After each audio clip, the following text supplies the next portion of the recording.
Hello. Yes, sir. All right, we're live. And if you go to your Facebook profile right now, you could share a watch party. So do I just add to my timeline or? Yeah, so do you see your timeline right now? Okay. Come on, refresh. Oh, there it is. There you go. Go ahead and hit start next to watch party, and you can share with your friends. And just, do I have to click all the friends or just start the watch party? Just start, and everybody that follows you is going to join in here too. Wow. Technology, baby. It's amazing. That's right. So now we are officially shared on both of our timelines, and the rest of the internets get to see that beautiful smiling mug. Oh, this is great. Okay, so welcome to All Access Live. I have a beautiful, wonderful human being with me today. I'll give you a short introduction, and then we're just going to have some fun chatting. So about 2.5 years ago, I was at the NAMM show, and I was with my son, Caleb, who got to see his first NAMM show. We're standing in line in the Pearl booth, waiting to talk to Eric Singer of KISS. And a dear friend of mine, Josh Thompson, is standing with us. And he knew that my son, Caleb, was a huge Rush fan. And he said, wait a minute, if you're a Rush fan, you got to talk to this guy. He said, one of my favorite people on the planet, Joel STEVENETT. So we got a lot to talk about, but the man with the balloons behind us, this beautiful human being, Joel STEVENETT. Woo! It's a party over here. That's right, man. Salt Lake City, Utah. That's where you're at, Salt Lake proper? Yeah, well, just south of Salt Lake. Okay. Yeah, man. So we, as you know, we do quite a few gigs down there with the Lost 80s Live tours. And I love the area. I used to play there a lot at a place called Zephyrs. Oh, yeah. That was the place to be, man. Yeah, well. Iconic. I was in Montana, played at cover bands, it says we'd bump down there and that was, for us, that was like the rock and roll tour Mecca, right? So good. Yeah. You got good water parks, beautiful mountains surrounding you, and some of the greatest skiing in the Rockies, right? Yeah. Oh, yeah. The landscape here is incredibly diverse. So, yeah, it's if you're hunting, fishing, skiing outdoors, it's pretty epic. And as a rock star drummer, everybody knows that the place to go if you're going to be a rock star, you go to Salt Lake City. Yeah, you go to Salt Lake. Oh my gosh, that's hilarious. No, let's bump back a little bit now. Okay. Before Salt Lake, you were a Albertan, right? Is that right? You grew up in Alberta. I'm actually Canadian. Yeah, I am too. I don't know if you knew that. I mean, okay. In my heart and in my spirit, I'm Canadian, right? So beautiful. I grew up just south of you in Montana, actually. So I was in Alberta a lot when I used to go up and do Calgary, Edmonton, Lethbridge all the time. Yeah. So my gosh, yeah, the Stampede and Klondike days. Yeah, go Stamps. Were you near Calgary? We were about 70 miles north. Oh, okay. And in fact, just a little trivia, Shane Galas, drummer. Okay. He and I grew up in the same small town of Innisfail of like 2,500 people. Really? Yeah. So Shane, played with the Bees in Japan forever. Oh, yeah. And he's in LA and just a monster player and just a beautiful human being. But it was kind of wild. Anyway, I'm sidetracking. But anyway, Shane and I came from the same thing. Here we are, drummers. He's in LA. I'm in Salt Lake. Is he? Okay. I don't know Shane, but I know the Bees, of course. I know Brian Tichy did that gig for a little bit. That's right. That's right. Huge rock band in Japan. Okay, so I brought up the Canada thing because I have developed great friendships with some other Canadian drummers too. Tony Ferraro over in Vancouver is a dear friend, and he does halftime with Spoons. He's played with a bunch of other guys too, but nice. Yeah, man. But if you go on the other side, so my buddy Chris has played with he looks like Jesse from Breaking Bad, who was a Salt Lake resident, but Chris plays with Glass Tiger, also plays with the Spoons, and Randy Cook. So great. Randy Cook, of course, man. Randy's an Ontario native, and he's down in LA just killing it right now. So Oh, so good. yeah, man, all these Canadian awesome. drummers. And then there's a Canadian drummer, Neil something, that I guess he made a mark somewhere. But yeah. Oh, Dave Langeth though. Dave Langeth, of course, yes. smoking drummer. My God, he's slamming. He's slamming. This isn't meant to be just a completely solid drummer hang, but what I started doing with this whole All Access Live thing was, we all have a little bit of time on our hands right now. We're all sort of stuck in quarantine, right? Yes. And I have been blessed with amazing people in my life that inspire me and want me to do great things. You're one of those people that Josh introduced me to. Josh, if you remember, you may not have remembered, but Josh told me, this guy over here, not only is he an amazing drummer and a Rush fan, but he's one of us.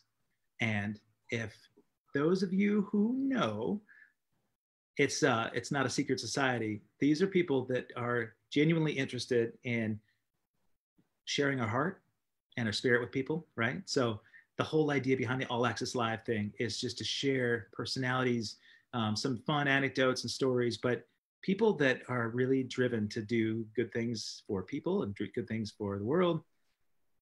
I'm floored by having these kind of people in my life, right? So you and I haven't got to spend hardly any time together, but I felt like that first time that I met you, you're one of us, right? Dude, and, it was so good. And by the way, just to kind of double back, Josh, oh my God. Yeah, yep.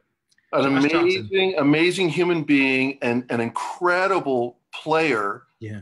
And I can't say enough good things about Josh. So. I can. Yeah. Yeah. A lot of my real close friends are really sick of the bromance that I've got going on with Josh. I love it. Yeah. Oh, he's actually, he's sharing our video. I could see that he just popped on right now. So. Oh, hey, Josh. Hi, Josh. Yeah. Hi, brother. He really is a brother, right? You know, one of those guys. Absolutely. It's just, It's not fair. The guy can sing like a freaking bird, right? Yes, he can. And he plays guitar. And he's amazing. He rides motorcycles. He's handsome. Damn it. All right. Yeah. Anyway, so okay, so we're going back to Canada. You grew up just north of Calgary, on your way to Edmonton, right? In a farm. You were in a farm. Yeah. Born and raised on a farm. Okay. So and this is the place to start. Then tell me about farming Joel STEVENETT and his family, and what drove you to play drums. Oh my gosh. So probably much like a lot of guys out there, I was 3 years old, and I would take all the pots and pans out of the kitchen cabinets. And for some reason, I would set them up smallest to largest.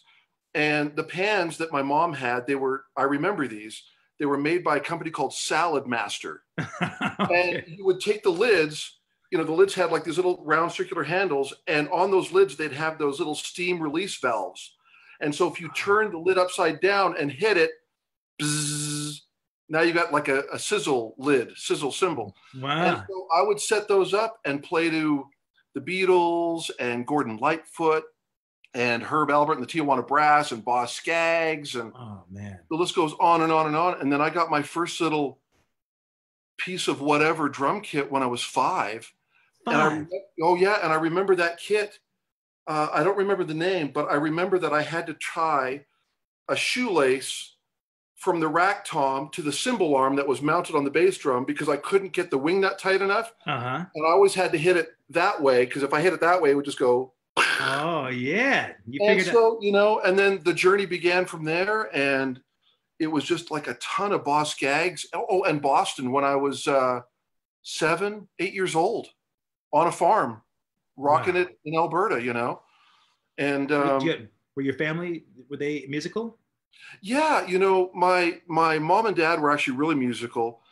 And my dad, he was he was a farmer. He was a contractor. He built and he had like 10 different things going on.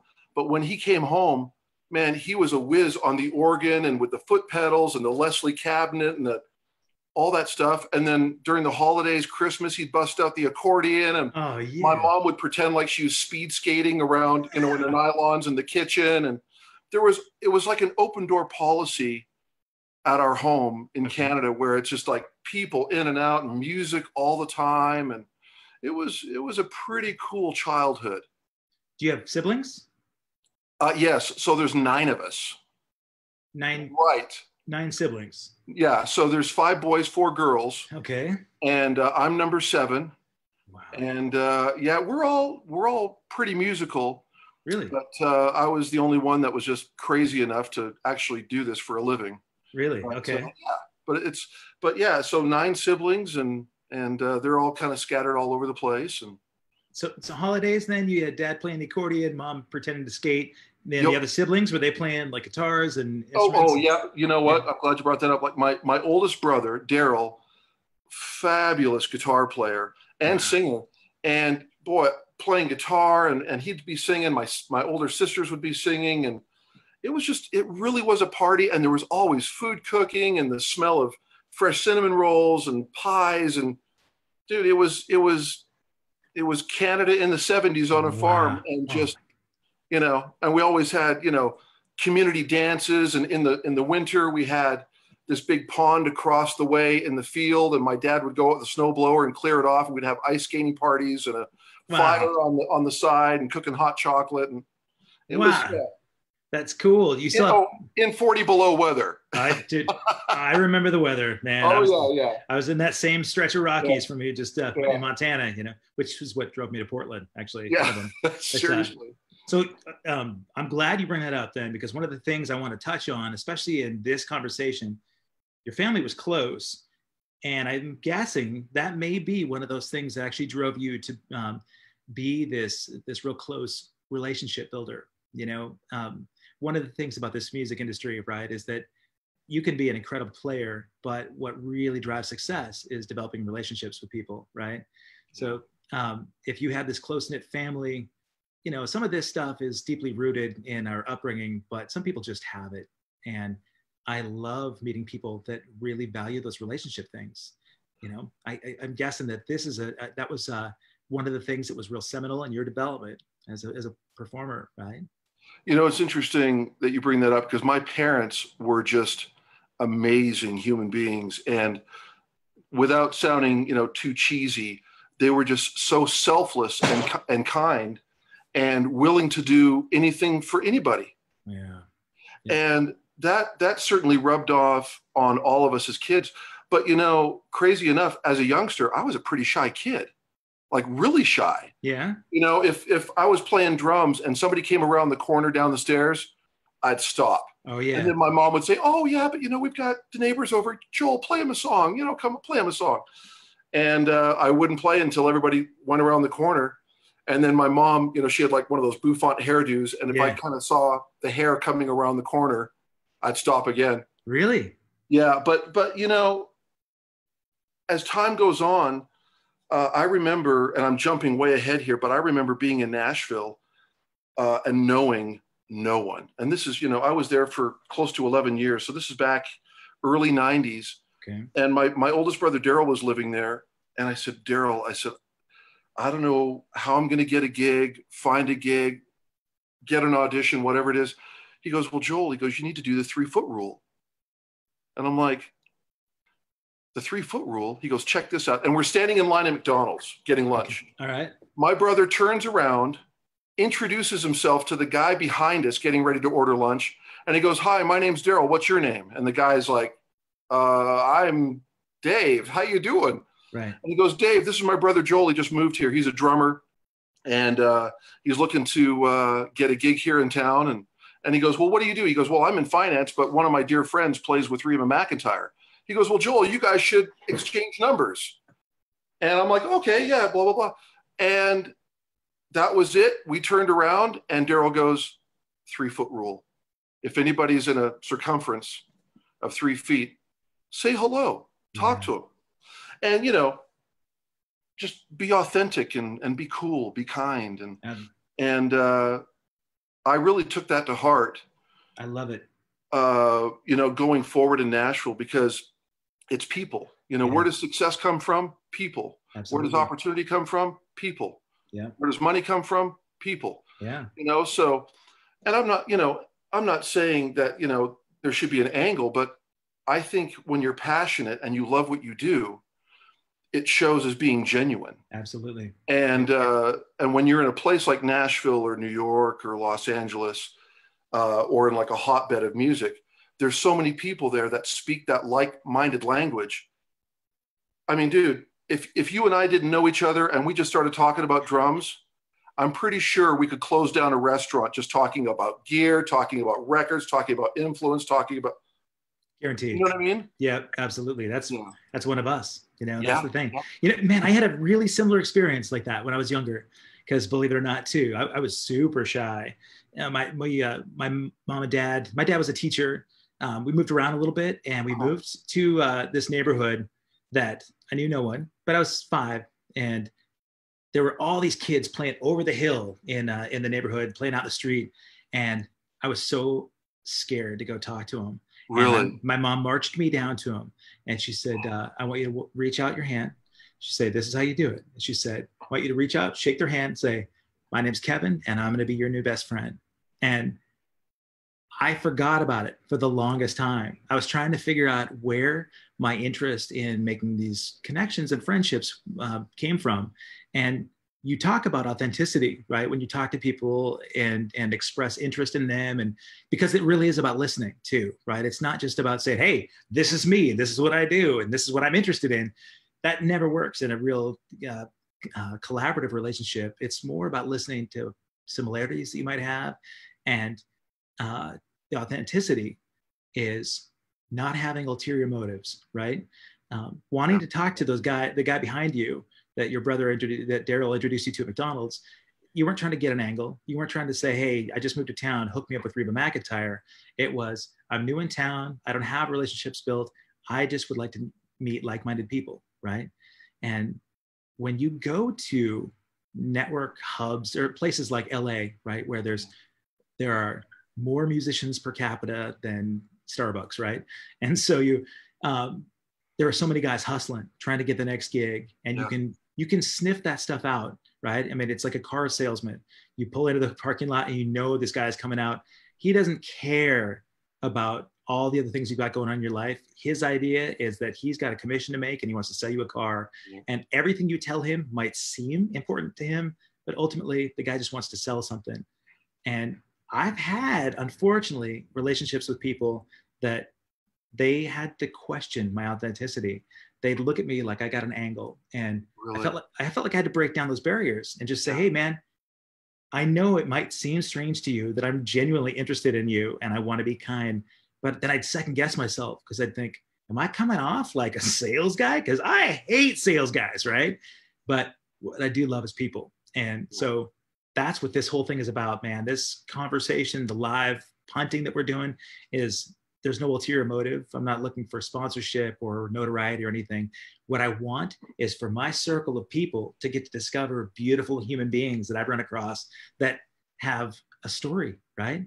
And so this Joel STEVENETT story started out in Canada on a farm, and then your family took you to Salt Lake. So you were 14, right, when you moved? I was just turning 11. Oh, okay. Just turning 11 when we moved down to Utah. And I remember when we first moved down, after my dad sold the farm and the land and everything, he had a nest egg, and he told me, he goes, Joel, he goes, we need to look for a drum set for you, because at the time I was playing a Little Red Concert Tom Pearl Maxwin. Oh wow, you had a Maxwin kit. I had a Maxwin, yeah, and it was red. The 12 and 13 were Concert Toms. The floor tom was open-ended Concert Tom. Floor tom, and the bass drum, no front head. Yeah, had my original little sonar snare that was off the Pawn Star, or pardon me, the Pawn Shop starter kit, and I remember it was like a stormy night, raining and lightning, and we were looking through the newspaper, and my dad came across this Rogers kit that was for sale in the paper. We went out that night, checked it out. And it was like double bass and all the toms and everything. And it was huge. And here I am like 11, 12, 11. And my dad goes, do you think you could play all these? And I said, I think so. Yeah. And you know what? He wrote the check and we went home with it. And I played that Rogers kit for a long time. Great job, Dad. Yeah. Man. Oh, dude, Dad was pretty amazing. Yeah. Well, you're blessed to have the family support. Yeah, absolutely. It's one of those things that I've noticed when we've done a few of these conversations that people like Josh's family were real supportive, and Glenn Sobel yesterday. We talked for quite a while. His when he was playing with Jennifer Batten, even in the days that he was doing the early '90s gigs and rehearsals for this record with Jennifer, his mom let them practice in her shoe closet. Right. So really, yeah. So, oh my gosh. and I'm really fortunate for the same thing, buddy. I grew up in Montana in the woods in a cabin, right? Wow. So when I started playing drums, our nearest neighbor was over a half mile away, and we were the last people up this long dirt road. And my parents would let me go set up my drums outside in the yard so that I'd play, and you could hear the echo down the canyon walls, and they would let me play forever. I mean, I could play till 1 o'clock in the morning on weeknights, and it's amazing to me how supportive they were. So I think to have that kind of support is really important, right? Oh, absolutely. Absolutely. And with your kids, you've got two beautiful daughters, right? Yeah, so, two daughters. Yeah. Okay, one of them's having a birthday. You can see the background there. Yes. Well, I put some balloons up there for you, but it's basically for her 12th birthday. So yeah. Oh man, what a great age. She's rocking. What's her name? Bailey. Bailey. Okay. Well, happy birthday, Bailey. Oh, thanks, brother. Thanks for Bailey sharing a little bit of Joel STEVENETT time to have us here. That's awesome. Are your daughters musical? Yeah, they are. Bailey plays the ukulele. She's 12 today. And Brooklyn plays they both play the piano. Okay. And then Brooklyn also plays guitar.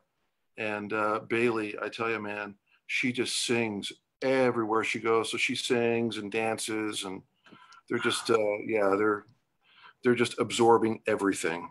That makes us so proud, doesn't it? Yeah, as a dad. Pretty awesome. It's pretty awesome. I mean, I think a happy childhood really is kind of fortified, right, by having music in their life, I think. Oh, absolutely. It saved my life, truthfully. In high school, I wouldn't be alive, I don't think, had I not had drums to pound on. Yeah. Dude, yeah. Well, speaking of high school, I had no interest in sports, pep assemblies, this, that, extracurricular. I couldn't wait for the bell to ring so I could just run home and just put on that Earth, Wind, and Fire Gratitude album and just freaking, sweat to the oldies until I was told to stop. Right. Well, that's okay. I'm glad you brought that up. So Earth, Wind, and Fire was what you're rocking to back then in high school. Oh, man. Yeah. Well, yeah. A lot of Earth, Wind, and Fire and a lot of Kenny Loggins, that This Is It album. Yeah. And Celebrate Me Home. Oh, my gosh. All that Triz and Bowden stuff. And then obviously the Rush stuff and tons of Boss Gags. And for me, it was the earlier Boss Gags, like Boss Gags and Band and Moments and all that kind of stuff. And I think it was George Rains on drums. Okay. And that guy had a shuffle. Oh, my goodness. Oh, yeah, man. Well, Lido Shuffle, you can't get better than that Lido Shuffle group, Oh, yeah. Well, okay, you brought it up, man. You just brought up the Rush thing. And this is something that Caleb had asked me about. My son, Caleb, as you know, worships Neil Peart, and Rush is his Nirvana. So he wanted to know what the first Rush song was that you heard, and when was it? I was 14. I was up at my buddy Mike's house, and we were playing pool, and he had a stereo, and he was just flipping through albums. And he goes, "Hey, have you ever heard of Van Halen?" I'm like, "Van who?" And he popped on Running with the Devil, and I was like, "Holy cow, this is unbelievable!" And I remember saying, "So what else do you have?" And he goes, "Well, have you ever heard of Rush?" And I'm like, "Who?" And he goes, "Rush." I go, "No, never heard of him." He goes, "Dude," he goes, "they're from your homeland in Canada." I said, "Well, put them on." And the very first song was The Spirit of Radio. Oh. And dude, we're talking back then, no internet, no this, that. Correspondence was, through mail. And to hear that with the opening riff and the fills and the toms and dude, I know. Goosebumps, there it is. Yeah. I was just like, what? Yeah. Really? What is this? And at that point, that just resonated right here. I was talking to someone earlier today where it's like, that was the stuff that just hit my heart and resonated my soul.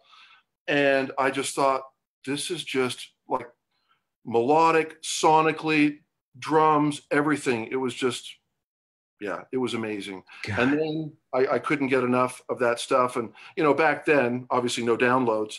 And so you would literally live with an album and play it over and over Right. and over again, and just live with it and just get every little nuance, and put your little Radio Shack COS headphones on with the little foam cups and just kind of press them up against your ears so you could hear like a little more bass. Yeah. And it was just, that was just a magical time. And so to get back to that, the spirit of radio, man, that's unbelievable. My favorite Rush song. And for you talk about that intro, Caleb and I talk about this quite a bit too. There, when Caleb got so obsessed with Rush the way that you were at 14, I will admit I was a late bloomer in the Rush camp, because growing up, all the drummers I knew were so into Neil Peart that I was the Bonham camp guy, right? Oh, I felt no like, okay, it's so math oriented that I don't want to think. I just want to feel, right? Yeah. And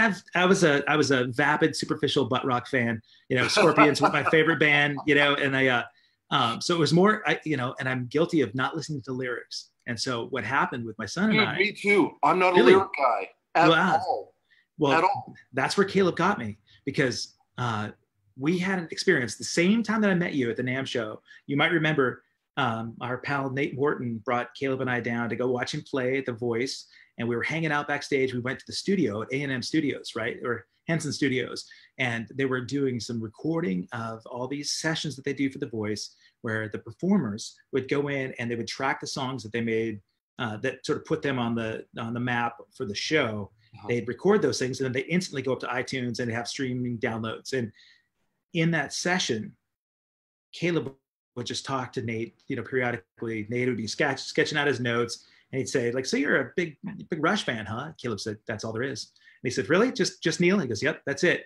And, and Nate said, I want to talk to you after we get done with this recording session. We went out to his car, and he said, you ever heard of a guy named Vinny Colaiuta? And Caleb's like, yeah, my dad is always talking about Vinny. And he goes, well, there's a reason for it. And he said, just bear with me, just check out some stuff. And he pulls out this incredible collection. He has his hard drive in his car, and just song after song after song, a lot of obscure stuff that I'd never heard before. Wow. But everything, as you know, Vinny across the board can do anything, right? Any style, metal, country, jazz, pop, whatever. Oh. And Caleb said, yeah, this is mind-blowing stuff.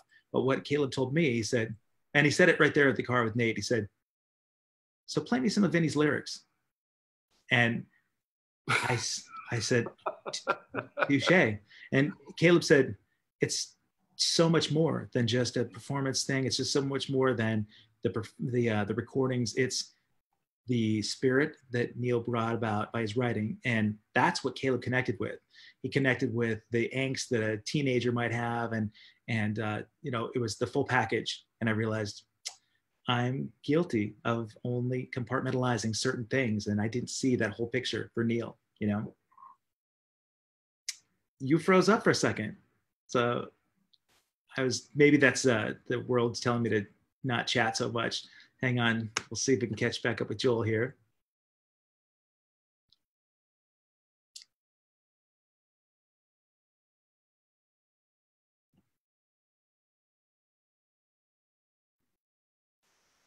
Hey, Joel, if you can hear me, I'm going to, he's going to bump back in here. So while Joel reconnects, I'm going to just say, if you hadn't already noticed, I'm a ADD laden, chatty dude that gets cut on tangents. So I'll try and rein myself in if I get too verbose. But hang tight. Let me just invite Joel back in here.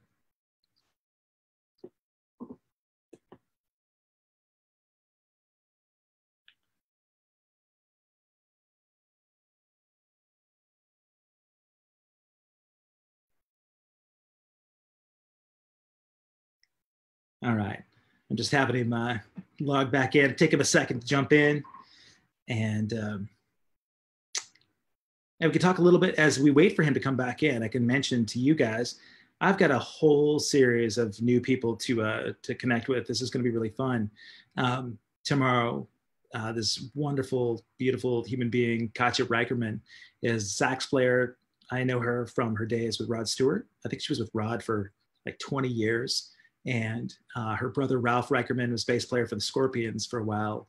And so we had that commonality as we were running across each other on the road. Now she's playing sax for Wang Chung and does all sorts of sessions down in LA. So she'll be tomorrow. And other guests, we've got Terry Finley coming up, who's tour manager for Chicago, and Pat Benatar and Little River Band and the Dan Reed Network. And he's going to be joining me next week. And we're going to talk a lot about road stories and how he gets his serenity from his farm. He's got a goat farm just in the gorge outside of Portland. And when he's back off the road, he shares a daily goat video. So, all right, we got Joel back in here again. Hey, buddy. Ta-da! There he is. Hey, just before you froze up, actually, I think I saw your daughter crawling around the floor in the background. No, that was my wife. Oh, well, you'll have to tell your wife. She's supposed to. I'm not sure if there was a switch that got grazed, but that's cool. It gave me an opportunity to talk a little bit about some other people that are upcoming. Okay. But it was great. We were talking a little bit about some of the Rush connection and really the magnitude of material that Neil brought together with his lyrics. So you talked about just the sonic elements, the feeling of the sonic performance that Neil did, the toms and the composite riffs that Alex and Geddy were doing. But you had the goosebump moments at 14 is when your buddy played that for you? Absolutely. Right. Yeah. You couldn't get enough. So did you start building out your drum kit to sort of emulate Neil's kit at that point? I did. All right. I had that Rogers kit. I had enough drums to go around to set up the double bass, the 3 across the front, concert toms up here, floor toms. And, I remember buying my first set of Evans rock tom heads or whatever they were, and some hydraulics later on. And I just played and played and played and played. And, looking back at it now, I kind of think of it as, you think about like a classical pianist that learns all those pieces that are so iconic note for note and just trying to emulate all that stuff. And that's really how I felt about Rush. It was such a joy to play and to go, oh, wait, what was that? Oh, that was cool. Man, listen to those toms, and just, it was just incredible. It was a really cool time. And, I couldn't get enough of that stuff. And then obviously that was a moment in time and you just kind of keep progressing. And I remember years later watching a Greg Bissonette VHS drum video. And one of the quotes he said was, good composers borrow, great composers steal. And I just thought, isn't that cool? Because, there's so much influence out there and you just say, oh, I like that. I'll take that little piece and tuck that away, and I'll take that, and that's cool. And that's what Neil was for me with, so many other drummers, is just such an amazing influence. You bet. And it was just a lot of fun. You mentioned the attention to detail, and that's one of the things that blows my mind when I see clips of you playing. This is something that if you out there on Facebook hadn't seen Joel, this is not like somebody playing along to a drum cover. What Joel has done is recreate note for note stuff that Neil has done. You had this composite of the R40 like live record, right? Where I remember seeing this clip. It's like 40 minutes long, where you took, how many songs do you have? Well, what it was, about 4 years ago, I was thinking, oh, what would be fun to do? And so I thought, I'm going to do a tribute video. And I did it to Neil, just because of the sheer joy and inspiration of it. And so me and my buddy Joel Pack, who owns a studio here called Rigby Road Studios, I picked out the songs, the segments of the songs that I thought would be cool. We put it all together in a 24.5-minute medley, Wow. about 26 songs.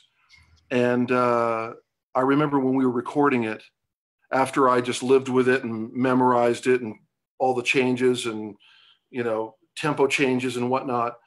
And I remember we did one take to make sure everything was kosher. And then the second take is what you see.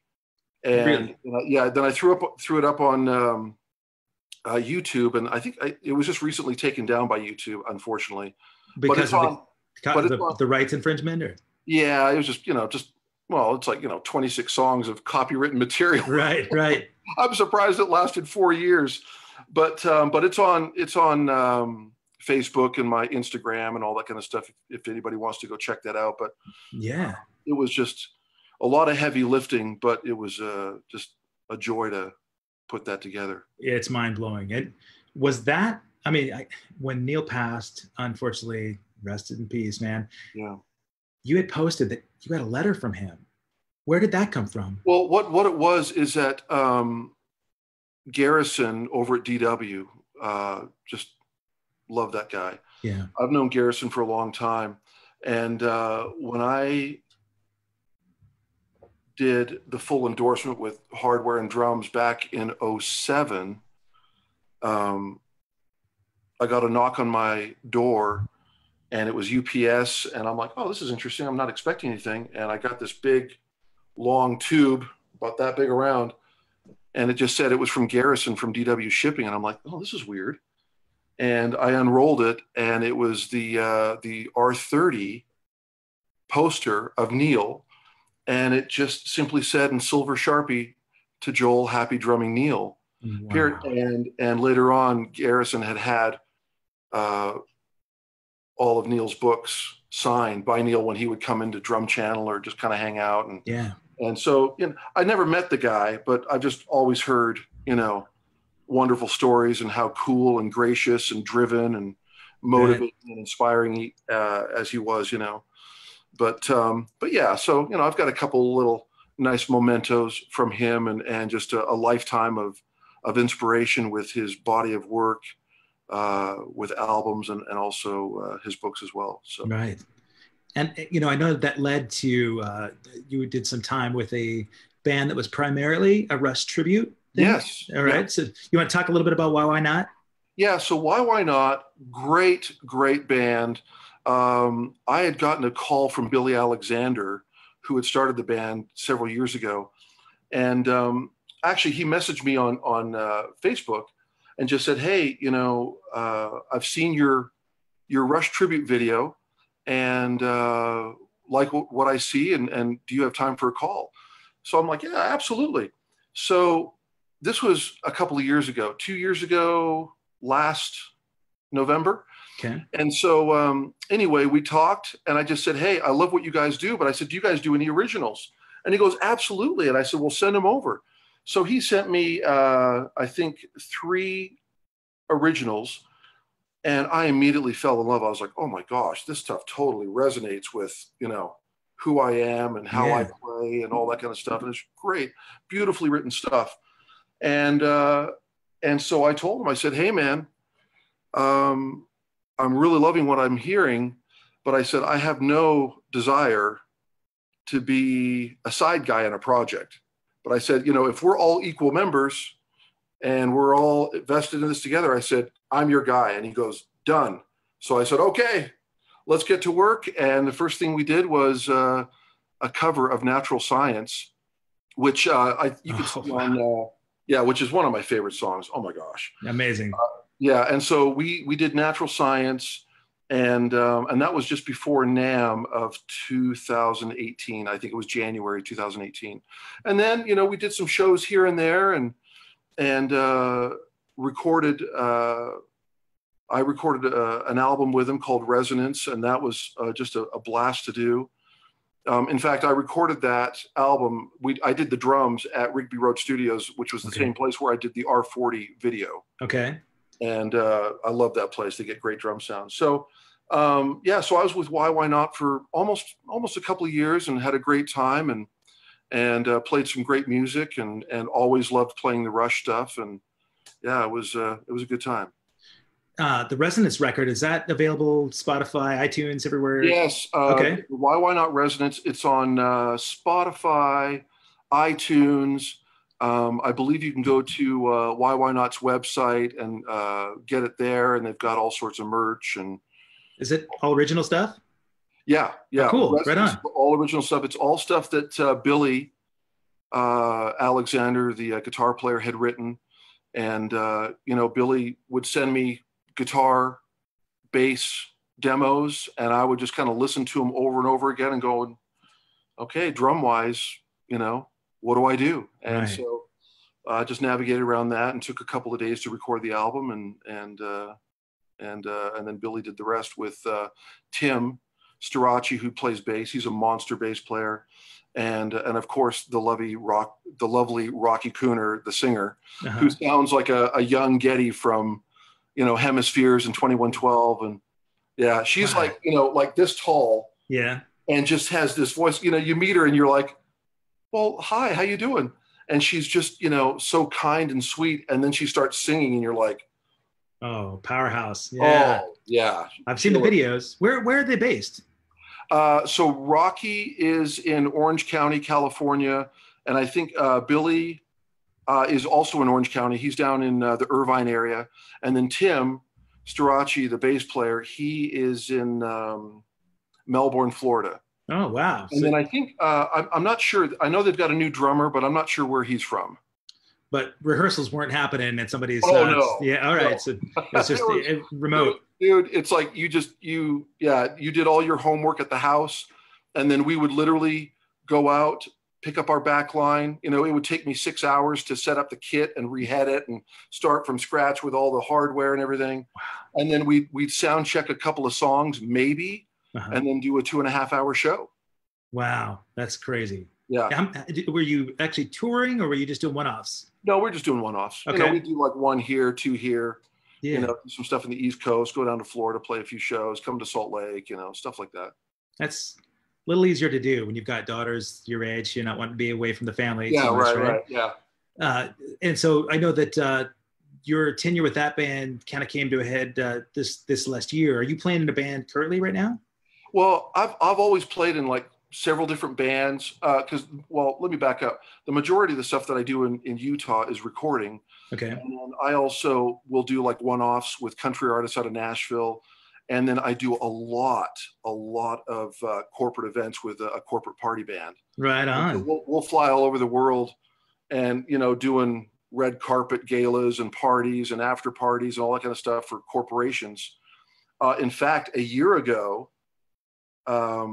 we did like around the world in 20 days. We started in Hawaii for a corporate gig, back to Salt Lake, to New York,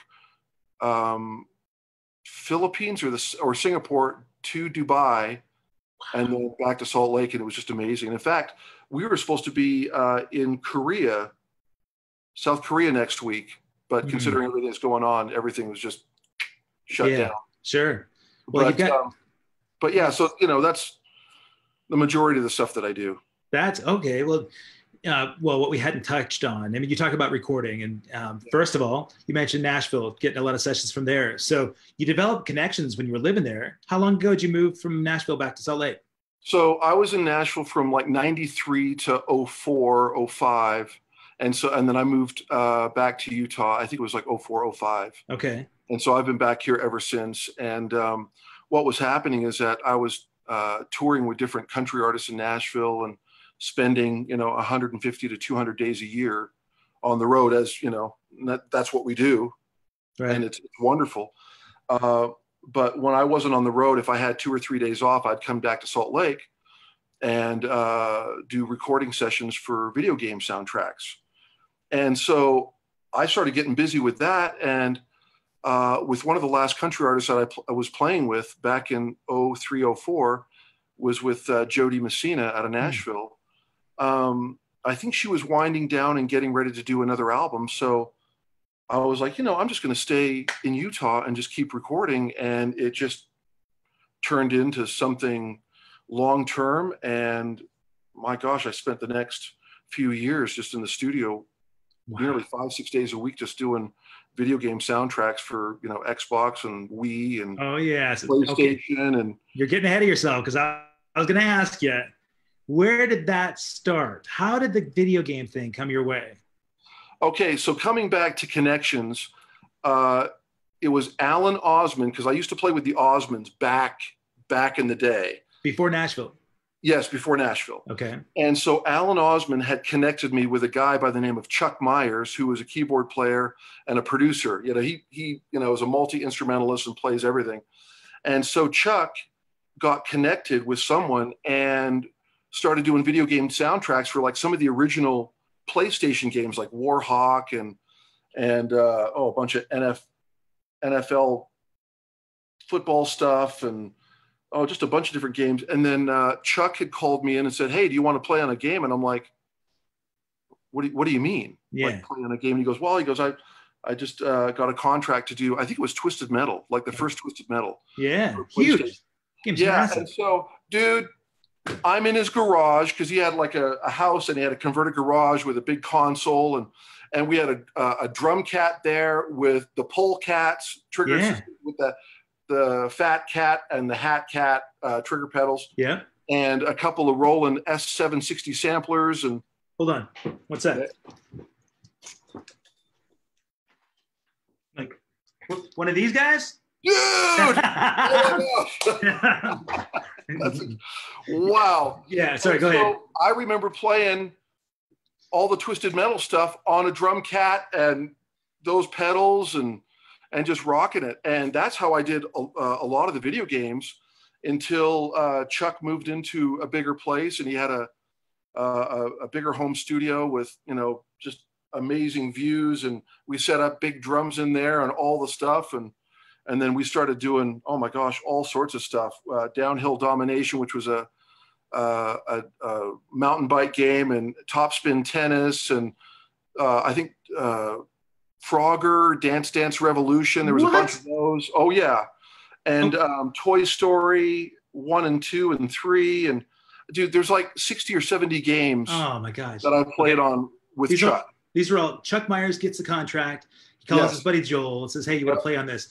So walk me through this, right? So for those of you that don't know about that part of the industry, right? I mean, you know, Caleb, my son, and I talk about this a lot, about ways to monetize or have some sort of a sustainable income as a drummer, right? If you're not writing lyrics and melody, right, you want to be a touring drummer, chances are you're going to be eating ramen, and you're not that there's anything wrong with ramen. Absolutely not, man. But if you're looking at a way to have mailbox money coming in, you got mailbox money, right? Yeah, you need to diversify, right? And so licensing, right? Music for video games and TV and movies. Yeah. You know, A Flock of Seagulls, man. Mike Score, our singer, has done very well with Grand Theft Auto Vice City, and like tons and tons of movies and TV. And I'm excited for him. It's fun to see that, because it brings in a whole generation of fans, right? You've got teenagers and folks our age, and then a generation even older that come into shows. The video game thing is all encompassing. It's worldwide, international. It is. When Chuck Myers comes to you and says, "Hey, Joel, I want you to play on this video game soundtrack," I'm guessing he doesn't give you a set list. Like, it's not like saying, "Hey, come and play a tribute show for the Hemispheres record." How does he present to you a storyboard for what you're going to perform? A lot of times we would just gather around this big video monitor, and there'd be like a time code on the bottom. And if the producer was there, he would just say, like from Sony or whoever was one of the game designers, would just say, "Hey, we're looking for this kind of textures. Maybe through this part, we want kind of like a Metallica-esque type things." And, but I remember specifically one game that comes to mind is Twisted Metal Head On. That was for the Sony PSP, the little handheld device. And Chuck was telling me, "Joel," he goes, "you can pick different parts of the world to race in." Okay. And in this particular area, I think it was like the North Pole or Iceland, where the cars were coming around the corner and spitting out rocks and gravel and ice and all this snow. He goes, "I need to have percussion sound effects that will emulate that type of visual sonically. And so, you know, we're stacking chinas and this and that, and we got the octobons up there and gong bass drums and all this kind of stuff. And you know, it was just a wonderful percussion playground. And really the sky was the limit Wow. with just being creative and coming up with stuff and guitar riffs and kind of, you know, going back and forth with Tom Hopkins, who is a dear friend of mine that would play guitar and all that stuff, and Lance Lenhart, who would play bass or keyboards or whatnot, and then Chuck would just hop in there or play other instruments as well. And it was just, man, it was just great. And like literally, we would just go late into the night and just order out for food and just record and create and record and create, and everything goes kind of a thing. No kidding. Okay, Yeah, so you spend a night just sky's the limit. You're coming up with all your creative ideas. Then you send that back in the producer and say, this is what we've mapped out for that segment of the game. Yes. And they get feedback and they say, yeah, this totally works. Or, right. You know, we need to go in a vastly different direction. But because there's a contract associated with it, how does Chuck come to you and say, hey, we got a budget this much money? Is that kind of how it works? How do you, yes. And I hope you're okay talking, you don't have to give numbers at all. Absolutely. But it's important for people that are wanting to kind of break into that kind of industry, right? To know, how can I take care of myself so that I'm not taken advantage of? How can I protect myself and really monetize my skill? So how does that work out for you to get compensated for your time? So kind of depending on what the budget is, what the contract is, the length of the game. I think most of the games, I could be wrong, but just if my memory serves me correctly, most of the soundtracks, I think we would do at least 2 hours of music per game that would be cut up and interspersed and used throughout the game. And so sometimes it was by the project or by the game, okay. Or maybe they didn't need me there for the entire time. So it would just be per hour. Okay. So I would come in and knock out my stuff or whatever we needed to do. And so it could have been an hourly rate or possibly just for, you know, the entire framework of the 2 hour project for that game. Okay. And so in Utah, most of the stuff that I do when I am doing sessions, it's either per song or per hour plus, you know, cartage, bringing in drums, rehatting, all that kind of stuff. Okay. And probably like where you're at, you know, sometimes you give bro rates, and if the client's got the budget, then you do the pro rate. Right. Yeah. Yeah. Well, and I would imagine it's easier for you to charge an hourly rate because you've established credibility with them, right? So they've seen that, you know, this guy did an amazing job. We got it done under budget, under time on those last few jobs. And so they know pretty well that they can estimate a budget and know that Joel can get it done in that certain time. And you can command that hourly. So if they come back and say, we love what you did, we want more of this, and you can say, no problem, and X amount of hours on top of that at this rate. And a lot of times too, it would be just day rates, because we knew that we would be there all day, bring in lunch, bring in dinner, because we would just literally need to be as creative as possible, coming up with different visions and ideas and melodies and hooks and maybe some signature type pieces that would kind of like bookend the game, you know.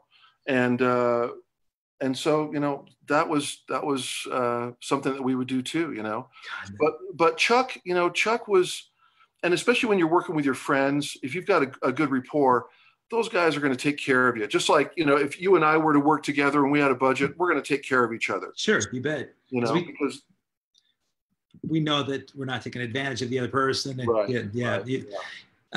my buddy Jim Jelvig is we were classmates in junior high school. He's a music teacher in the UK right now, and he loved the story that I painted about you.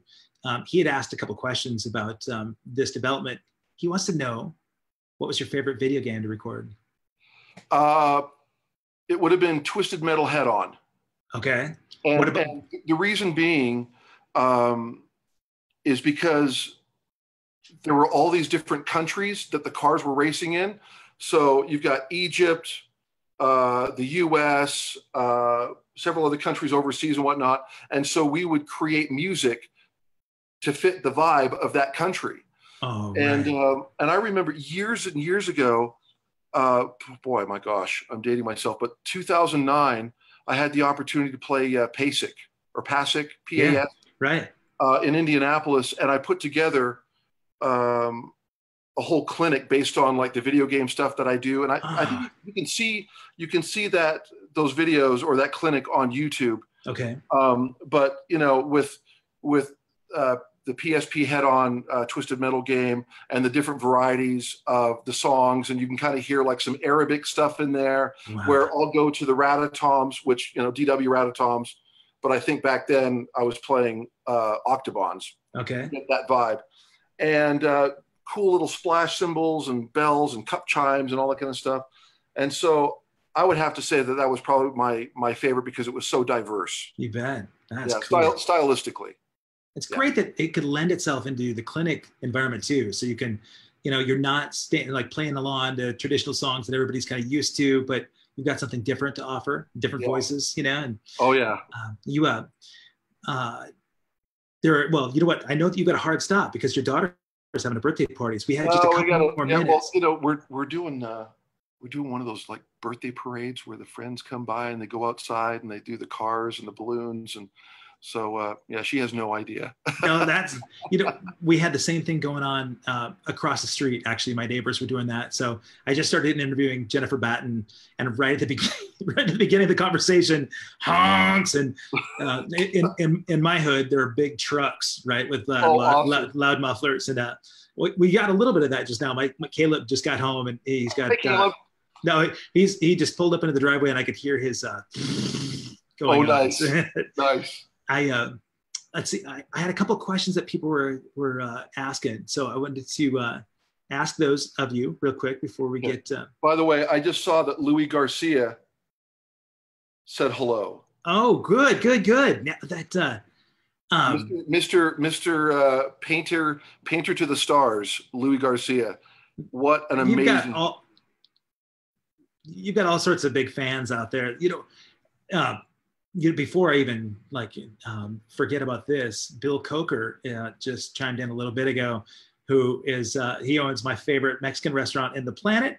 Happens to be right there in Salt Lake City, the Red Iguana.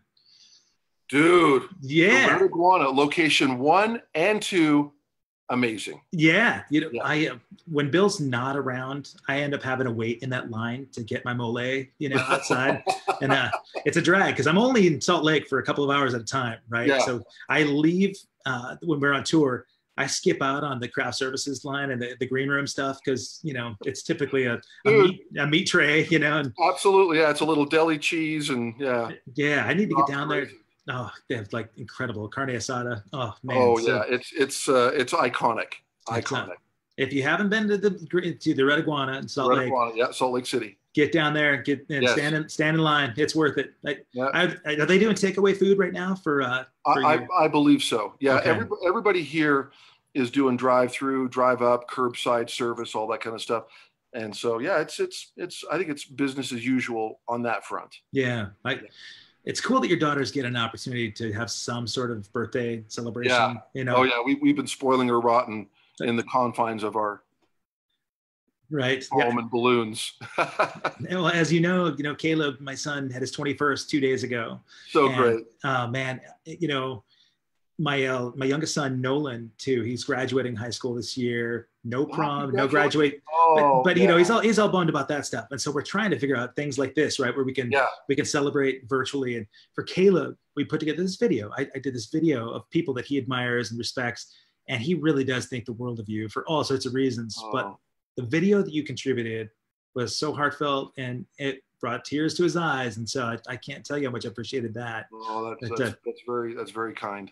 He's a freaking stud, and dude, I tell you, man, I wish him nothing but the best in life. He deserves the best. Yeah, well, I think, you know, the more he surrounds himself with people like you, that's helpful. Yeah. You know, and you know what? And that's so true. You just got to surround yourself with the best people because they'll just elevate everything that you're doing. Yeah, absolutely. Absolutely. We need the, you know, I should wrap it with this because I want to talk just. I think that if we can promote a little bit of your credentials, in the thread here on Facebook, it'd be great to have some of those clips of your Pasic performance and also any of your promotional stuff. You said that you've got the R40 Neil Peart tribute. So I have I've got a YouTube channel. Okay. And there's a few videos on there, including Soul with a capital S that I played with the Cannonball Horn Band here in Salt Lake. Okay. And then I've got some stuff on my Instagram at Joel STEVENETT, which I have the R40 and Natural Science on there if you want to check that out. And also on my Facebook too. And I think the Facebook is just Joel STEVENETT or Drummer to the Stars. Oh, really? Okay. Yeah. Excellent. You mentioned DW already as a sponsor that you're loving. Any other sponsors that you want to give a shout out to? Yeah, I'd love to give a shout out, obviously, to DW, John Good, Louis Garcia, Sean Smith, Garrison, the lovely and enchanting Garrison, Kelly and Eric Peisty and Javier, April, Julie, and everybody at Peisty, and Ben Davies and Joe Testa and everybody at Vic Firth, Ryan Smith. Ryan Smith and I go way back over at Shure Microphones. Oh, right. Who else am I missing here? Michael Berg. Remo. Oh my gosh, Remo. Oh yeah. We've got Chris Hart. We've got Angie and Tina Rodriguez and Bob Yerby and everybody at Remo. I've been using those drum heads for pretty much my entire career. No kidding. Porter and Davies, Dill Davies at Porter and Davies. And I could never forget about the incredible Mike Berg at Humes and Berg Cases. Oh, yeah. So good. Do you have some custom cases? Oh, yeah. My cases are so crazy. It's like every time I go through TSA, it's like, oh, there's Joel. Yeah. Like orange melted creamsicle sunrise thing or a blue thing Mike, he's the Willy Wonka of drum cases. He's got a gift. He really does. There's art. And you know what? Coming back to relationships, everybody that I've mentioned are beautiful human beings. They're kind. They care. They care about the artist. They care about people. And Mike Berg is a great example of that too. I mean, you go to his booth at the NAMM show, and it's just he's always this. I think his opening line is, "Joel, good to see you. What can I do for you?" I'm like, I'm good. What can I do for you? Right. Yeah. But I'm very, not to sound cheesy, but I'm very blessed to use the products that I use and be surrounded with the people that support me and allow me to do what I do for a living. Because, dude, it's kind of crazy. I mean, we hit things for a living, right? And it's so wonderful to have a support team, and then with my wife and kids and everybody at home, I'm not kidding around when I say it really does take a village to do what we do. Absolutely. There's nothing cheesy about that at all. Yeah. Well, maybe I'll throw it in a Hallmark card, but anyway, it's so great though. So I'm very fortunate. No, I think none of those things would happen for you if you didn't have the demeanor and the personality that you have and your abilities. One thing that I tell my son oftentimes, and I do communicate this with all of my peers and friends that are interested in the business, that your ability is so small in comparison to the hang, right? Dude, and so people. It really is. So if you're an amazing performer, amazing drummer, you've worked for crazy amounts of hours in the garage, but your social skills are shit and you're not fun to hang out with, chances are you're not going to be able to do this thing in an environment where you're collectively performing or touring or anything, because it's a relationship that is exponentially more difficult than, say, a marriage or a boyfriend-girlfriend situation, because you've got you're living together, and the creative element makes it more difficult sometimes to have a cohesive relationship. Right. So work on the hang as much as you work on your skills. Yes, absolutely. Right? Be a friend. Be a friend. I consider you one of those amazing friends, and I look forward to a lifetime of just bromance, right? So beautiful. I do want to thank you so much for your time, buddy, and happy birthday to your daughter. Oh, thank you, Kevin. and it's neat to see your wife popping in back there every once in a while. So thank your family for the time here. Oh, absolutely. Put if you don't mind, in the text or the thread at the bottom of your Facebook, pop your socials in there and let us know where we can come and check out these clips, because it's fascinating to watch you do your thing. Done deal. Kevin, thank you so much. Thank you for your kindness and your friendship, and this has been just a real privilege. I'm honored to have you, my friend. Have a beautiful time. Let's get rid of this quarantine so that we can hug each other again and watch you play. Virtual hugs. There you go, my friend. Joel STEVENETT, ladies and gentlemen. Thank you, everybody. Thank you so much. And tune in again tomorrow. We got Katja Reicherman, amazing saxophonist to the stars, played with Rod Stewart and everybody in between. She was with the Scorpions, and she is a wonderful human being too. So we're going to keep this thing going with good peeps. Love it. Awesome. Thanks, Joel. Have a great day, my friend. All right. Thanks, everybody. I love you, bud. Bye-bye. Love you too. See you, buddy. Bye-bye.